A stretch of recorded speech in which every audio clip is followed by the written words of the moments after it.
Sam Priestley is an entrepreneur, digital nomad, Amazon FBA seller, and Brazilian Jiu-Jitsu practitioner, among other things. He made his money first in the UK's gambling scene and invested his earnings in a tech company that he went on to sell, allowing him to retire in his 20s. After that, he traveled the world training in ping pong every day, which culminated in a viral video that has 7.7 million YouTube views to date. You can keep up with Sam on his blog at arbing.co.uk. This chat was recorded in October 2016 and has aged like a fine wine. So enjoy this one from the archives with the one, the only, Sam Priestley. And we'd like to welcome to the show Sam Priestley. Sam, thank you for joining us. Hey Pat, no worries. How are you? Doing great. It's 10 a.m. here in Toronto, and where are we finding you in the world at the moment? I'm currently in London, and it is 3 p.m. here. Okay. So not too bad. Yeah. Not too bad. Normally when I talk to people in America, it's sort of 6 a.m. there and 6 p.m. here or something horrendous. Oh, that's right. So that it's good to be a bit closer. Right, that would be like a West Coast sort of thing. That's an additional 3 hours before our time. Yeah. Yeah, that's pretty brutal. Okay. Well, I sort of first ran into your work on Quora, where you've been sharing some really great insights as to what you're working on, and particularly people pointed me to you for your sort of definitive guide of starting an FBA business, but I know you do a lot more than that. So I was just sort of wondering if you had any insights on the Amazon FBA landscape as it stands recently, and sort of general advice for Amazon sellers at this point. Yeah, sure. So I've been selling on Amazon for probably 4 years now, something like that. Yeah. So it's been a while. What are you looking for? So, when I first got on there, the way people were making money was just by finding something on Alibaba, something cheap that they could white label, put their brand on it, ship it over to Amazon, and then sell it for a big markup. Right. And they're basically making sort of loads of money selling crap. But I think you can't really get away with that anymore. I think now, I think there's still great opportunities in FBA. I think it's actually really exciting. It's really maturing marketplace. And I think the big opportunity now is building brands, just like you would if you're building a retail business outside of Amazon in the real world or on your own website. So yeah, my tip is don't just try and make a quick buck, but actually work on building a brand. And if you're doing well on Amazon, then you can start going into shops and selling wholesale to retailers and building your own websites. That's where I see the future being. That's kind of what I'm working on at the moment. Yeah. Okay. So I don't know. I guess maybe tell me the story of a time that you started a brand and what sort of made that different from simply selling a product that was maybe commodity, basically what you're warning against at this point. Yeah, sure. So my sort of business is table tennis. Yeah. Which is a bit of a long story. So I've got a friend who's a very good table tennis player. He's got a very popular blog on table tennis called Expert Table Tennis. Okay. And he came to me one day and he said, do I want to learn table tennis? And he had this experiment he was running. And he said, what I'll do is I'll give you coaching every day for a year. We'll film it all and we'll put it online. I think people will be really interested in that. Yeah. We'll set a ridiculous target and just monitor your progress through it. Yeah. So we did this. It did pretty well. We got I think our main video's got around 4 million views at the moment on YouTube, and we were in a bunch of newspapers, and his blog was doing really well. Yeah. But we weren't really, we were midway through this process, and we weren't really making any money out of it. Yeah. And it's not cheap. I was sort of traveling around the world, playing at different places. So we said, let's build a business to try and make money out of this. Yes. And what happened was a company was selling these table tennis bats really cheaply, and I kept looking at them thinking, they're being idiots. Why why are they selling these bats which are sort of really good for hardly any money?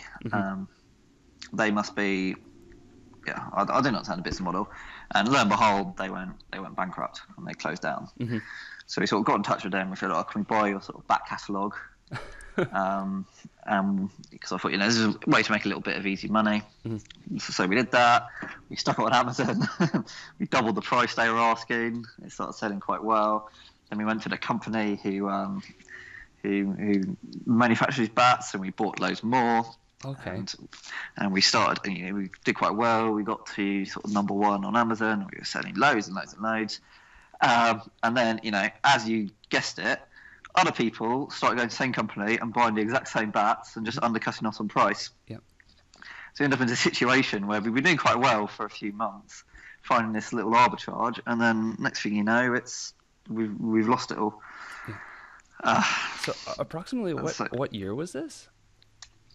This was, so I've kind of messed around with timelines a bit here because it's more complicated than how I've just said it, but I think this was 2013. Okay. End of 2013,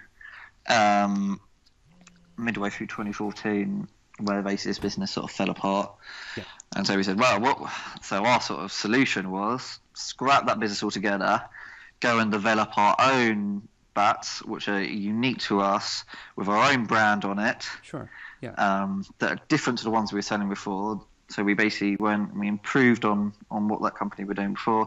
We contacted other companies to develop different parts for it. We put together these better bats and started again from scratch, selling them and competing with all the people selling the other ones.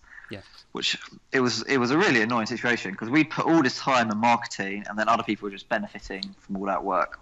So we said never again. Scaled it from scratch, built a brand, and now that brand's doing really, really well. And we've been offered to be for our stuff to be stocked sort of all over the world in retail stores, and we're sort of one of the best selling and best known brands in table tennis, especially here in Europe. Yeah. And now it's going really well. It's no longer an arbitrage on Amazon FBA. It's now a real brand, a real sports brand that has intrinsic value in itself above and beyond just the base value of the products. Yeah. But that was a lesson that we learned the hard way. Yeah. That's so true. And I guess it sort of brings to mind what are some of the maybe shifts that you made in between the stage when it was an arbitrage and you were doing well to when it was a brand and it was doing well and it was sustainable? Yeah, so I'm probably going to tell you the opposite to what everybody else tells you to do. So I don't bother with sort of trying to really game the algorithms or work out what the best keywords to type in or trying to stuff my titles to get as high on Amazon as possible. Basically anything that I think is gamey, I kind of just ignore, and instead focus on just building a really good brand that the customers really like. Try to offer sort of the best customer service. If anyone says there's anything wrong with the bat, I'll just give them a refund and say they don't need to return it. We spend a lot of time reaching out to the top players and getting them to use the bats and promote them. We spend quite a bit on all the sort of stuff so basically I was thinking, if I was Nike and I was just starting Nike, what would I do to try and get this brand as high end and good as possible? And then I just apply that to my Amazon business. Interesting. Okay. So I know I could probably game my way temporarily to the top of the search results by doing stuff which would diminish the customer experience when they click on my listing, and I don't do that. Yes. Okay. Which then brings me on to, so before we started recording, you were talking to me about a change in Amazon policy, basically saying that it's now banned to give reviews away in return for a sort of discount. And I have to admit, I didn't know that because it's not something that I'm doing at the moment. I'm not offering people when I launch a new product. I send it out to people, friends and family, and ask them to review it. But what I'm not doing is doing that on any scale. And so that doesn't really affect me. And as far as I know, I kind of feel like they've always frowned on that and always penalised you if you're doing that. So maybe I'm wrong. Right. But that was news to me. Okay, so I guess the table tennis, is there? What did you sort of learn about life or experience when you're training literally every day and traveling the world? Is that right? Or what exactly does it consist of? All right,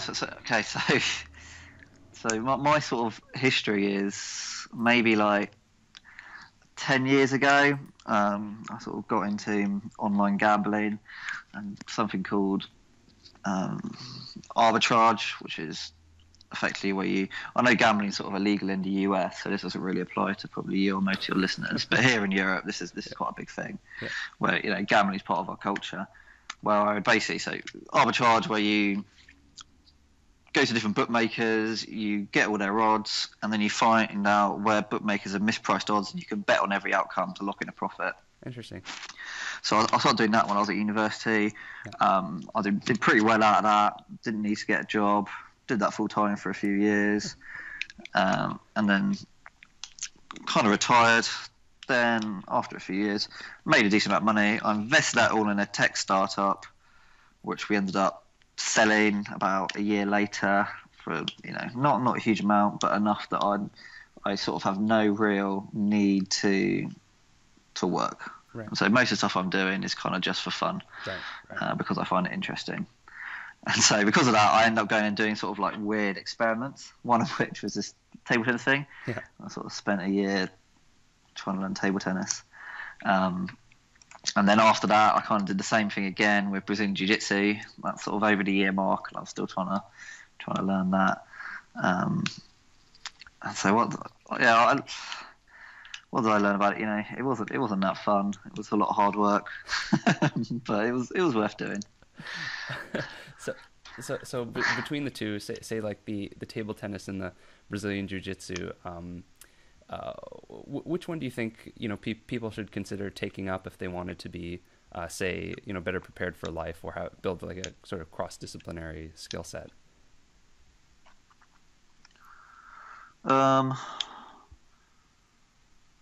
I would say jiu-jitsu, but people get injured in jiu-jitsu. It's not the safest sport. That's so right. You probably prepare you better for life, but you might mess up your back in the process. Yeah. So I couldn't particularly recommend that. It's great fun though.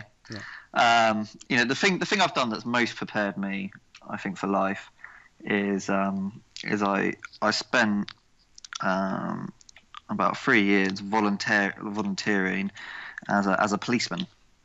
So it's something you can do here in the UK, where you work as a policeman on a voluntary basis. You don't get paid. You do it a couple of times a month. You got the same powers as a policeman. Our policemen aren't armed, so we don't have guns or anything. But you have handcuffs, and you can arrest people, stuff like that. And that put me in a lot of conflict resolution situations. That I say like more than anything else I've done, got me so far out of my comfort zone and prepared me for anything. What I tell people is if I can deal with a sort of paranoid schizophrenic who's kind of determined to kill someone, while all I've got is a pair of handcuffs and my voice, then how scary is a boardroom going to be after that? Mm-hmm. So of the things I've done, that's the one that I think has the biggest impact on me. Okay. And so I think this is going to make a great book or at least a blog post one day, but where was this in the timeline versus the table tennis, for example? So I just roughly, I guess. I think I joined in 2013. Right. Okay. And basically, so do you know what a digital nomad is? Do I know what a what is? Sorry. Digital nomad. Oh, digital nomad. Well, yeah, in the abstract, I suppose. Yeah. So basically, so I was living in London, and I did it from 2013, beginning 2013 to the beginning of this year. Yeah. And I'm currently on what's called a career break. So I'm still officially a member, but I don't have like a warrant card or anything. Sure. Because I left London to basically travel the world and work remotely. Okay. So throughout the table tennis, I was doing this. I think I probably started midway through table tennis. Yeah. Yeah. I can't really remember, to be honest. A lot has happened. So it's one of those things when you don't have a job, you've got a lot of time. Yeah. So, playing table tennis is like, it sounds like I was doing loads, doing it every day, but I still had the rest of the day to fill up. Yeah. Oh, that's right. That's right. Well, that's what. Yeah, I just sort of assumed for whatever reason that you were training from like 6 a.m. to midnight. 6 a.m. to 6 p.m. No. Yeah. No, and like your body can't do that. Even professional athletes don't train as many hours a day as someone sitting at a desk would work. Yeah. Yeah. Yeah. So I have more time to do other stuff. Right. I've been working on my blog as well. Done a few other. I've tried loads of businesses, most of which have failed. Yeah. But yeah, that's part of the game, isn't it? Yeah. Yeah. Yeah. So, what? I guess what is the blog and the address and I guess what can people expect to see on there? I mean, if you're not interested in visiting the blog by now, I don't know. So the blog is arbing.co.uk, so arbing.co.uk, and it's still trying to find its tagline, but it's basically my sort of personal blog, and I write about whatever it is I'm up to, which is mostly business stuff. So mostly about me trying to start business, and then I sort of write about that. Right. And I think I'm in a bit of different situation to most people because I don't really need the money because I've been lucky enough to be quite successful. Right. So I tell more than most people are normally willing to because I'm not that bothered about. I enjoy starting businesses. I don't really enjoy running them.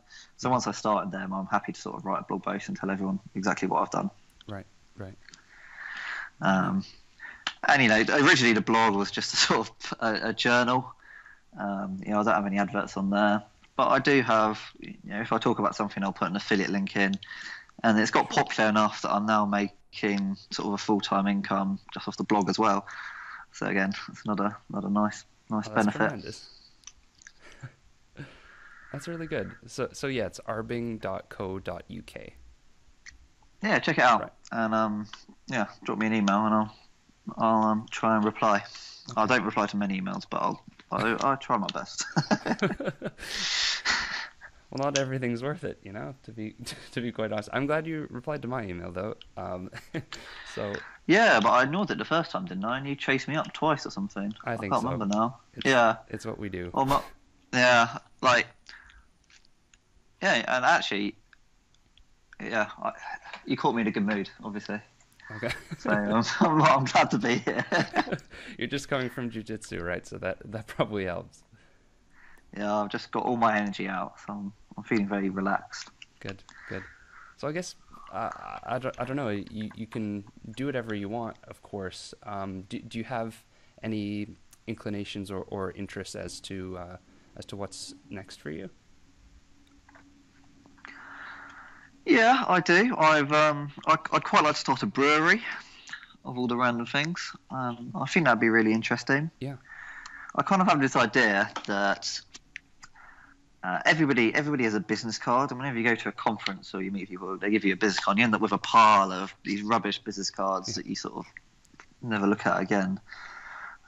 So I thought, how cool would it be if instead I can make my own beer and on the label basically put my business card, which would be sort of my website and my details and the link to any sort of consultancy or something I'm doing. Yeah. I could just send that round to people or hand it out at conferences. Right. I reckon, no matter who you are, if you receive some free beer with someone's details on it, you'll definitely get in touch.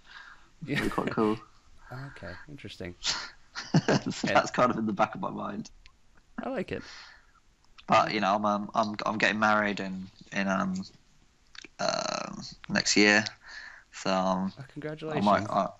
so I've got a bit of planning to do towards that. Okay. Still travelling. I'm actually back at the moment in London for my mum's 60th birthday. Yes. So got to work out where I'm going next, and then do that. Need to get better at jiu-jitsu because I'm not good enough. Yeah. Oh, and so I've written a couple of books, and I'd like to get into sort of writing novels. I'd be interested to see if I can make that work as a business. Yeah. Yeah. So I've got a few ideas there. I think that's going to be really difficult, but I reckon I've got some ideas how to make that into a sort of successful business, and I think that'd be interesting. Okay. Okay. And any books of yours in particular that you want people to check out? Not really. Okay. I've got a book about the year playing table tennis, which you know, potters along, makes a few $100s a month. Yeah. But yeah, you know, only read that if you're interested in skill acquisition or table tennis. Yeah. Yeah. Yeah. And the other one I wrote was, I sort of set myself a challenge. You know, I wanted to learn about self-publishing. So I set myself a challenge, see if I could write a book and publish it in 3 days. Yep. So I wrote a sort of novella, I don't know, 20,000 word or something novella, and published that. So I think it's pretty good for 3 days work, but it's 3 days? Yeah. So I felt like I was going mad because it was kind of in the first person. Yep. of the main character, and by the end of it, I kind of felt like I was him. I am that. Yeah. I am him, and so it's called the empath, and my idea is it's the opposite of a psychopath. Mm-hmm. So it's someone who's got so much empathy Yep. that they basically can't function in the real world, and basically turn, you know, ruining the ending for you, sort of turn full circle and become basically a psychopath. Because so by the end of it, I was like, God, you know, I feel like I'm gonna be careful. I feel like I might murder someone or something. I was really freaked out. I spent literally 3 days straight. You know, actually more like 2 days. The third day was doing all the publishing stuff. 2 days straight, just in the mind of this sort of mentally deranged character that I'd sort of come up with. Yeah, it was all first person. It was really, really freaky. Yeah, I think there's a saying that says the extreme of anything is its opposite. So it totally makes sense for it to come full circle like that. Yeah, I thought that was quite an interesting. Yeah. You know, I don't think there's any basis in fact or anything. I'm sort of made it up off the top of my head. Yeah, so you know, I write quite a lot of blog posts. Well, you know, I've been doing it about 2 years now, but I write a blog post every.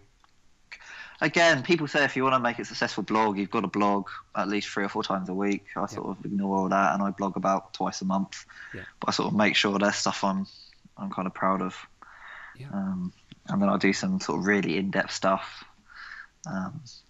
both on the good and the bad. You know, I talk about the businesses I've done that have lost money, or the business deals I've done that have gone sour, and then I also talk about the stuff that's worked. Including Amazon FBA, which is why you're calling me, because that's that's absolutely great. That's the most amazing business, and I tell everyone they should get into it. Yeah, I think you know I was going through a few of the posts, and it's just so real, right? You can tell that you're not holding anything back, and you just put it out there. So I think we need more blogs like that. But if so yeah, definitely to everyone listening or watching, arbing.co.uk is a game changer. And cheers, man. That means a lot. Yeah. And so Sam, yeah, thank you so much for being on. And I guess if at some point in the future we, you know, you're up to something else and you want to update us, feel free to swing by again. Sure. Yeah, I'm sorry I didn't give you any secrets or tricks of the trade, but yeah, my advice is just, if you want to do well on Amazon FBA, build a brand as if you're not. Everyone approaches Amazon FBA as if it's a cheat way to make money that's going to disappear soon. Don't approach it like that. Approach it like you're building a real business, a real brand, and you can do really well. Mm-hmm. Yeah, absolutely. Okay. All right, cheers, man. Okay, Sam, thank you so much. Cool.